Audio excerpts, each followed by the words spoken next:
The photo is posted at 2:47 in the afternoon on a Tuesday. Kezia is at her desk, half eating a sandwich, when her phone lights up with a notification. A tag. Her cousin Amber's wedding reel. She taps it without thinking. And there it is. Her dress. Not one like hers. Not a similar silhouette, not the same style. Her dress. The one she spent 11 months choosing. The one she and her mother drove 4 hours to pick up.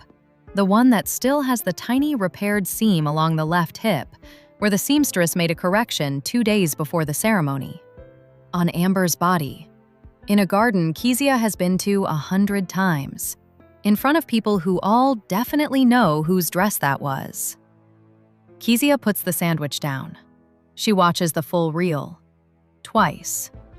She is looking for some detail that will explain this. A mistake, a coincidence, some reason this is not what it looks like. There is no mistake. The dress fits Amber like it was made for her because it was altered once already. For Kezia. And Amber is the same size Kezia was 2 years ago when she stood in it herself. She calls her mother. Pauline picks up on the second ring, which means she's been waiting. "You saw it," her mother says, not a question. And the way she says it, not surprised, not sorry, not rushing to explain, is the thing that cracks Kezia open before a single word has been exchanged. "You gave her my dress. Kezia, you gave Amber my wedding dress." There is a pause on the line that lasts long enough to be its own kind of answer. Kezia has known her mother her whole life. She knows what Pauline sounds like when she's gathering courage, and what she sounds like when she's calculating. This pause is the second one. "I was going to tell you," Pauline says. "When?" "When the time was right." "Mom, she got married on Saturday." "I know when she got married, Kezia."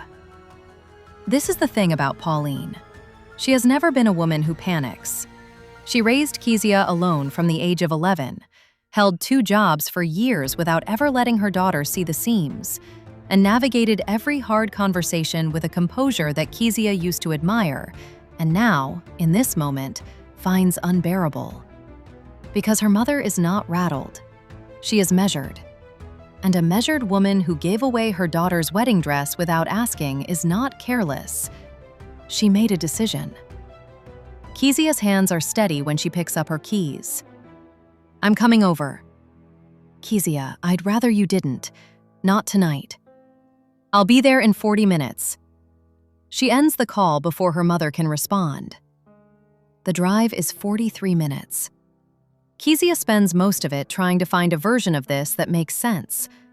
Maybe Amber asked and Pauline didn't know how to say no.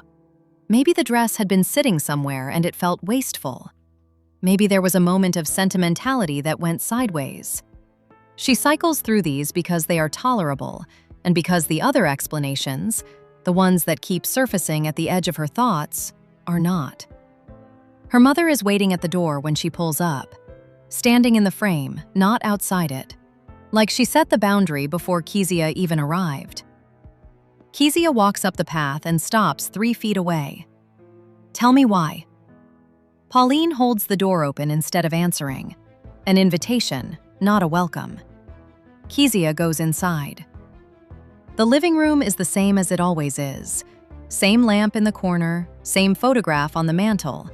Kezia on her wedding day, in the dress, with her husband Declan on her left and Pauline on her right. All 3 of them mid-laugh at something someone said just off frame. Kezia looks at it now and feels something shift. "Sit down," her mother says. "I don't want to sit down." Pauline sits anyway. She folds her hands in her lap, and she looks at her daughter the way she has always looked at her when something costs her something. Direct, a little tired, already past the point of softening it. "What I'm about to tell you," Pauline says, "I should have told you before the wedding." The room gets very quiet. "Before the wedding," Kezia repeats. "Yes. That was 2 years ago." "I know." Kezia looks at her mother, at the photograph on the mantle, at the empty space on the hook by the door where Declan's spare jacket used to hang before he moved it to the car.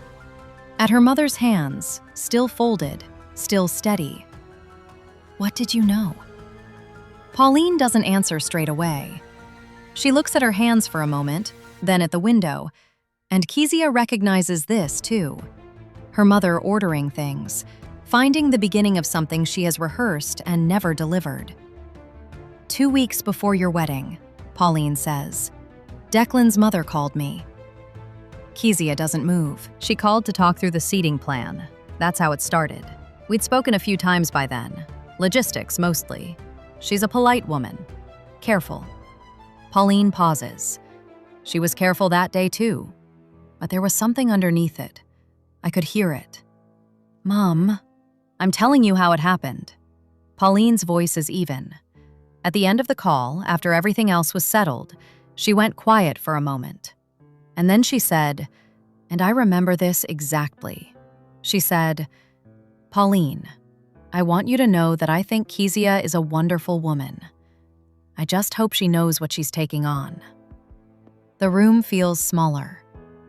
I asked her what she meant. What did she say? She said Declan had a daughter. Pauline looks up at Kezia now, direct, from a relationship before you. A little girl. She would have been about 4 years old when you got married. Kezia hears the words. She understands each one individually. Together, they don't arrange themselves into anything she can hold. He doesn't have a daughter, she says. He does. Mom, I would know. Kezia. Her mother's voice is quiet, but it stops her. He walked away from that child before she turned 1. The mother tried to maintain contact for years. He refused. He changed his number, moved cities, and built a life that didn't include her. His own mother told me this, not as gossip, as a warning. The lamp in the corner hums. Kezia's chest is doing something she can't name. Not quite grief yet, not quite anger. It's the feeling of a floor that should be solid, revealing itself as something you never properly checked. Why didn't you tell me? This is the question, and Pauline knows it. She doesn't flinch from it. Because I didn't know what telling you would do. Her mother's voice finally loses some of its composure. Not much, a crack along one edge. You were 2 weeks from the ceremony. You were happy. I'd watched you be happy with this man for 1.5 years, and I hadn't once had cause to doubt him myself. His mother gives me this in the last 5 minutes of a phone call about table arrangements, and I'm supposed to do what with it? Come to you the night before your final dress fitting and say, what exactly? The truth, Kezia says. You tell me the truth. I told myself it was old history, that people change, that one bad decision, even a terrible one, doesn't mean the man standing at that altar isn't the man you chose. But you didn't believe that. Pauline is quiet. Otherwise, you would have kept the dress. Her mother's expression shifts, just slightly, just enough. And Kezia understands that she's right, that the dress wasn't given away carelessly or generously. It was given away by a woman who couldn't look at it anymore, by a mother who smiled through a wedding she had privately, silently begun to grieve 2 weeks before it happened. If you're watching this and you've ever had someone protect you from something in a way that felt like a betrayal, stay with us, because this story is only just beginning. If you haven't already, subscribe. Wet Teddy is the place you come when the pieces stop adding up and you need someone to sit with you while they fall into place. Kezia sits down, not because she wants to, because her legs decide it for her. Does he know his mother told you? I don't know. Have you ever said anything to him? In 2 years? No. Has she? I don't know that either. Kezia thinks about the last 2 years. She goes through them the way you go through a room after you've been told something might be hidden there. Not sure what you're looking for, only sure now that you should have looked sooner. There were moments, small ones, a tightness when children came up, a flatness in his voice the one time someone at a dinner party mentioned custody arrangements. She'd read those moments as personality, as Declan just being private, just being the kind of man who didn't perform emotion on cue. She'd liked that about him. Now she's sitting in her mother's living room, rethinking the architecture of what she thought she knew. "Where is she?" Kezia asks. "The child?" "Yes." Pauline opens her mouth, closes it. "That," she says, "is the part you need to ask him." Declan is on the couch when she gets home. He has a glass of water on the coffee table and the television on low. Some documentary about architecture she half remembers him putting on last week and never finishing. He looks up when she comes in, and his face does the thing it always does. A small, easy smile, the kind that says, "There you are," without any weight behind it. "How's your mom?" Kezia puts her bag down by the door. She doesn't take her coat off. "Did you have a daughter?" she says, "before we met?" The smile doesn't drop. It doesn't spike into panic, doesn't freeze, doesn't do any of the things a face does when it's been caught.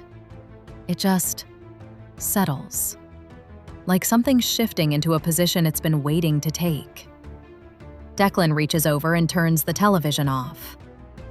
"Yes," he says. One word. Quiet. Immediate. And something about the speed of it, no hesitation, no calculation visible on the surface, makes Kezia's skin feel wrong. "Her name is Isla," he says. "She's 6 now, almost 7. Kezia stands in the middle of her own living room and waits. "I was going to tell you." He leans forward, elbows on his knees. "I know how that sounds. I have been telling myself for 2 years that the right moment would come, and the right moment kept not coming, and I kept—" He exhales, rubs his face with both hands. It looks like anguish. "I kept failing her. I've been failing her since she was 9 months old, and I don't know how to say that to the person I love most without it becoming the only thing they see when they look at me." He looks up. His eyes are wet. Kezia watches this and feels something uncomfortable move through her. A pull toward him, automatic, the instinct of 2 years. She knows this face. She has seen this face in hospital waiting rooms and at funerals, and once in a car park after a phone call with his brother that she was never fully told the details of. She has always trusted this face. That is the thing she is trying to hold on to right now. The fact that trust and truth are not the same thing. "Why did you leave?" she asks. "Because I was 26 and terrified, and I made the worst decision of my life." He says it like a confession, but it has the texture of something rehearsed. Not dishonestly necessarily, more like something said to a mirror enough times to become clean. "Her mother and I weren't in a good place. I told myself I was leaving the relationship, not Isla. And then time passed, and the gap got too wide, and He stops. "I'm not going to make excuses for it. There are none." Kezia looks at him. Have you ever sat across from someone and felt the strange vertigo of their answer being too considered, too ready? Drop a comment below, because what Kezia is feeling right now isn't relief. It's something she doesn't have a word for yet. "Does she know about me?" Kezia asks. "No." "Does her mother know you're married?" A pause, smaller than the last one, almost imperceptible. "We haven't been in contact." "Since when?" "Since she was about 18 months. "So for 5 years you have had a daughter and said nothing. Not to me, not to her." "Kezia, I'm not angry yet." She says it evenly, and it's true. "I'm trying to understand, because I need to understand who I married before I decide how to feel about it." Declan stands up. He crosses the room and reaches for her hands, and she lets him take them. Not because she's forgiven anything, but because she wants to see what he does next. He holds them the way he has always held them. Careful. like he knows their value. "I am not the person I was at 26, he says. "I know you have no reason to believe that right now, but I have spent years. Does your sister know about Isla?" He blinks. "Your sister," Kezia says again. "She was around back then. She was at our wedding. Does she know?" "Why does that matter?" "I'm just wondering who else in your life has been sitting on this."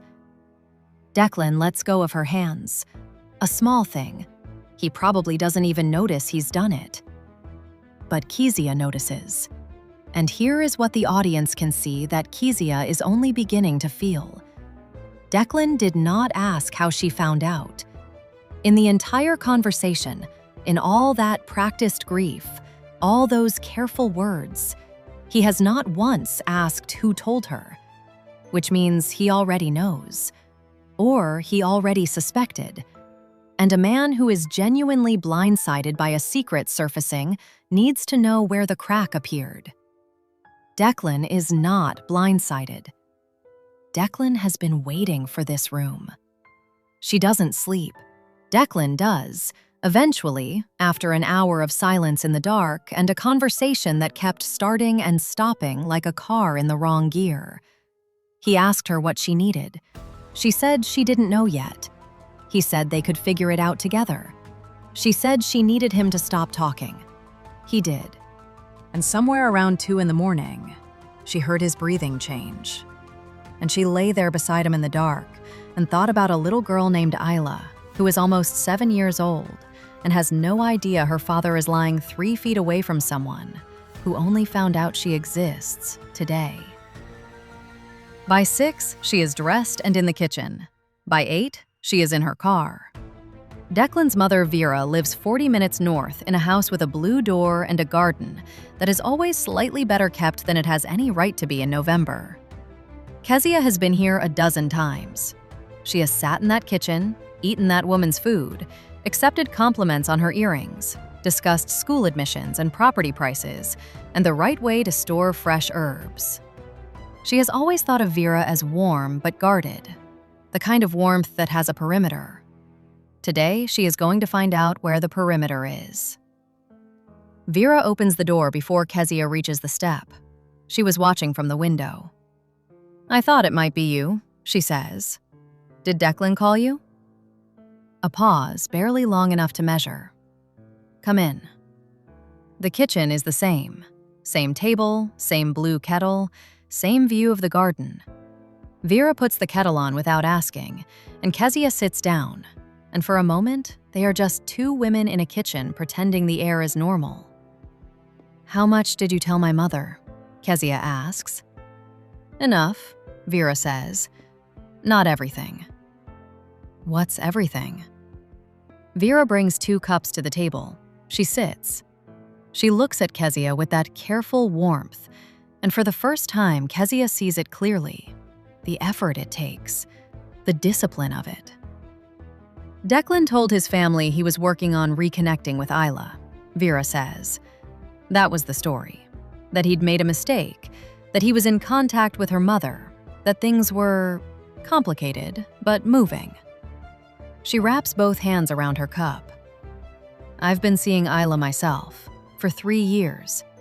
Her mother, Priya, she didn't want to punish the child for what Declan did, so she allowed it. She's a decent woman." Kezia stares at her.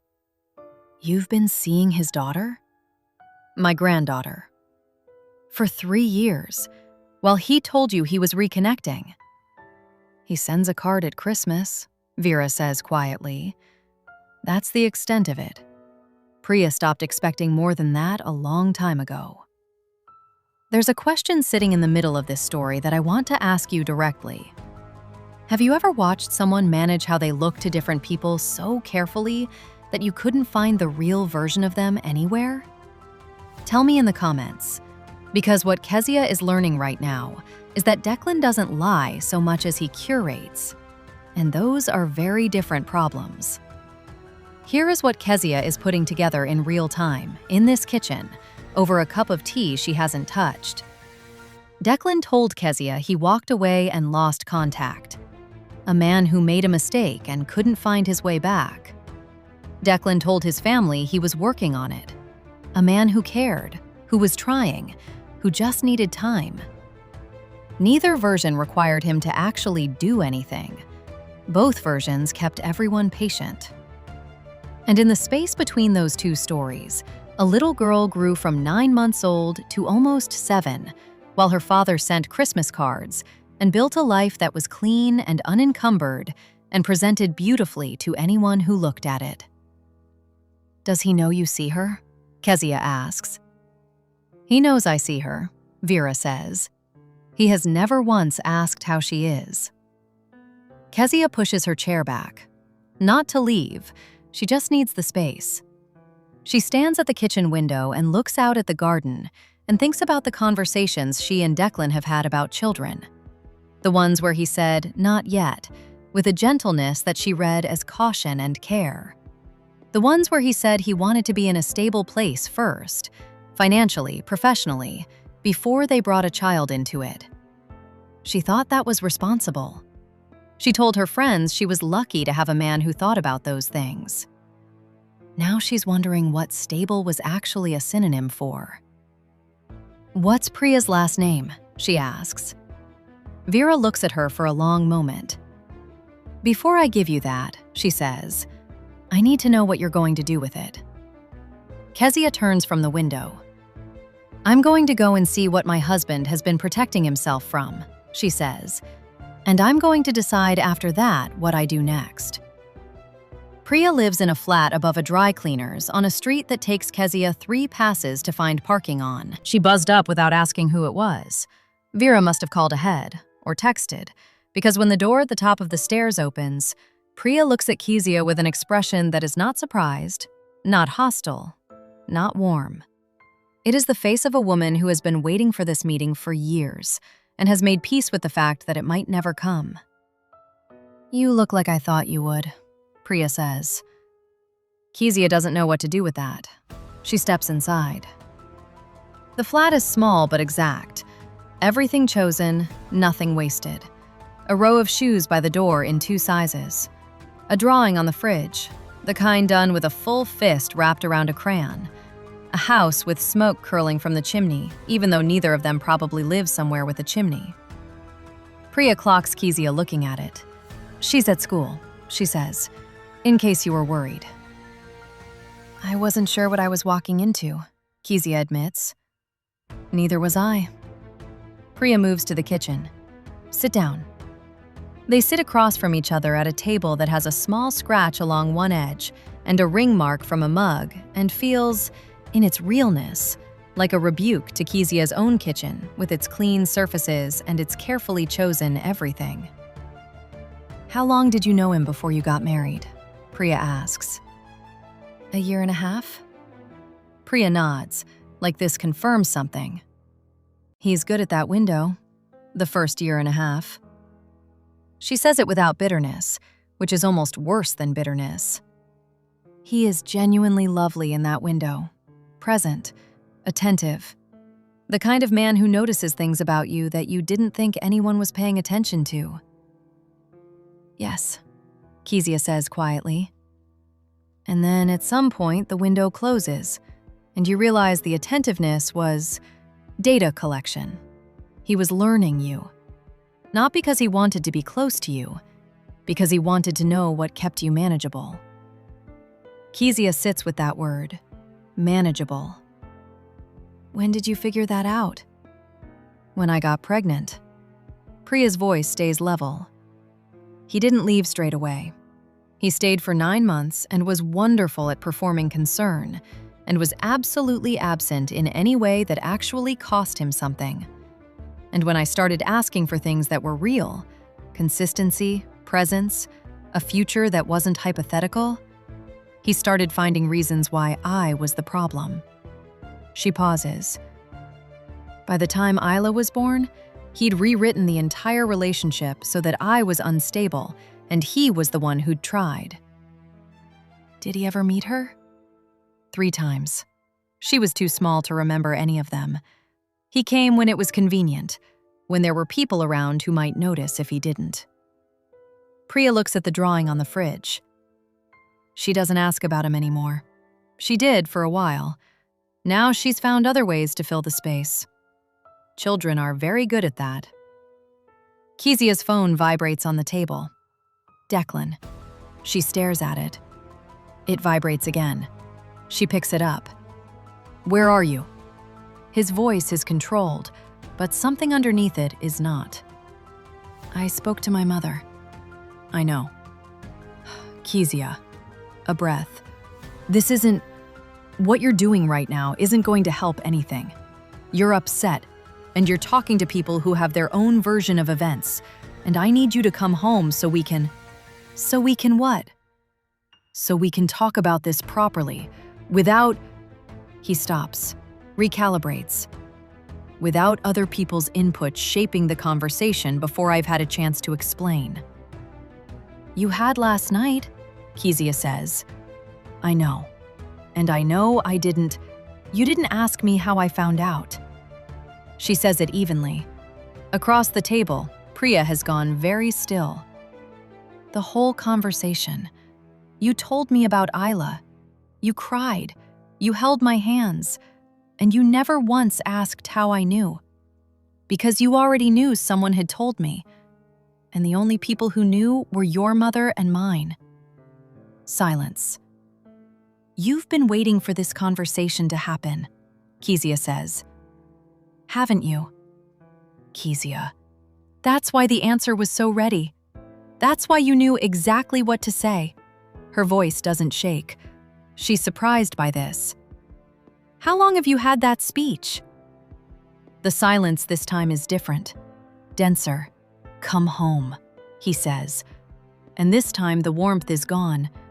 Just the instruction, clean and bare, and underneath it, something she has never heard from him before. The sound of a man who has run out of the version of himself he wanted her to see. She hangs up. Priya is looking at her. "What are you going to do?"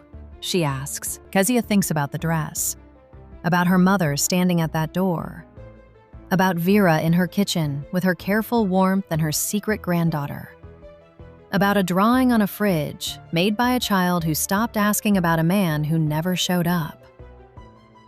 "I'm going to stop letting him decide what the conversation is," she says. Declan is home when she gets back. He's in the kitchen, and he's cooking. Actually cooking.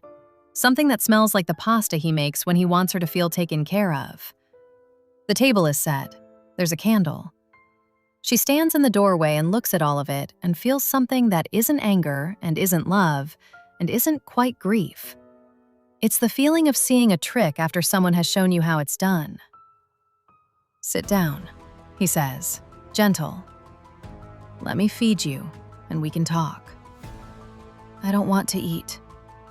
"Kezia, I want to ask you something. One question." She doesn't move from the doorway. "If I called Priya right now and told her you were ready, that you wanted to be in Isla's life, properly, consistently, every week, would you do it?" Declan turns from the stove. He looks at her with that face, the considered one, and she watches him work out the answer, watches him calculate what the right thing to say is, which version of himself this moment calls for. He takes too long. "It's not that simple," he says. There are logistics, and Priya and I would need to have a conversation. And Isla doesn't know me, so there'd need to be a process. That's not what I asked." "I know, but I asked if you would do it. Yes or no?" Silence. The candle on the table burns. The pasta boils. And Declan stands in his own kitchen and cannot answer a yes or no question about whether he is willing to show up for a 6-year-old girl who shares his blood and has never once had the chance to decide how she feels about him. Kezia nods, not at him, more to herself. The nod of a woman closing a door she's been standing in front of for a while. "You are very good," she says, "at looking like a man who has been through something. at performing the weight of your mistakes without ever actually carrying them. She says it without cruelty. It's the most frightening version of the thing she could say, because it's the clearest. The speech last night. You've said that speech before. Maybe not out loud, maybe just to yourself, but you've rehearsed being the man who made a terrible mistake and is living with it. Because that man gets empathy. That man gets patience. That man never has to change anything, because the remorse already counts as the work. Declan opens his mouth. "Don't," she says. "Please, I'm not angry. I just need you to know that I see it." She picks her keys up from the counter. Her own keys to her own car. A detail that feels important in this moment in a way she'll understand better later. "I'm going to stay at my mother's tonight," she says. "And tomorrow we're going to talk about what comes next. Not about us. We can get there. But about Isla. About what you're willing to do and what you're not. Because a little girl with your eyes is growing up 3 miles from here, and your mother has been the one showing up for her, and you don't even ask how she's doing." She walks to the door. "She drew a house on her fridge," Kezia says, "with smoke coming from the chimney. She's 6 years old, and she already knows what she wishes she had." She leaves the door open behind her. Here is what I keep coming back to. Not the dress, not even the lie, but the moment Kezia asked Declan a simple question, "Will you show up?"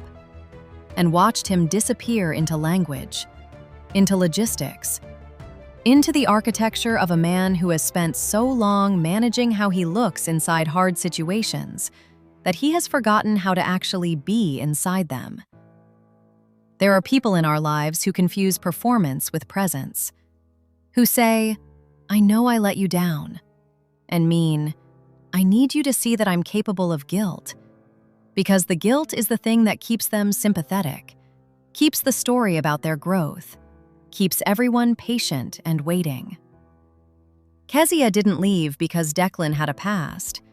She left, at least for that night, because his present turned out to be the same room with better furniture. And here is the part that stays with me. Priya didn't ask for anything. She let Vera in. She raised her daughter in a flat above a dry cleaner's and put a drawing on the fridge and got on with it. She wasn't waiting for Declan to become the story.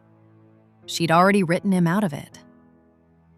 Next week, I'm bringing you the story of a woman who found out her husband had been quietly redirecting their joint savings for 4 years. Not to another person, not to a vice, but to a family she didn't know existed. And the way she found out is going to stop you cold. Stay with me. I'm Hani. People always show you who they are. Wet Teddy just slows it down. I'll see you in the next one.